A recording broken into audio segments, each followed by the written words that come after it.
¿Ves esto? Ajá, este producto se le llaman audífonos, en inglés Apple. Es un artefacto que reproduce música o cualquier otro tipo de sonido que me prohíbe escucharte cuando me estás hablando cuando los traigo puestos.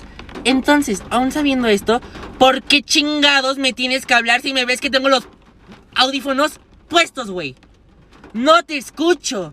Si quisiera entablar una conversación contigo, no los tendría puestos, pero me los pongo porque no quiero socializar con nadie.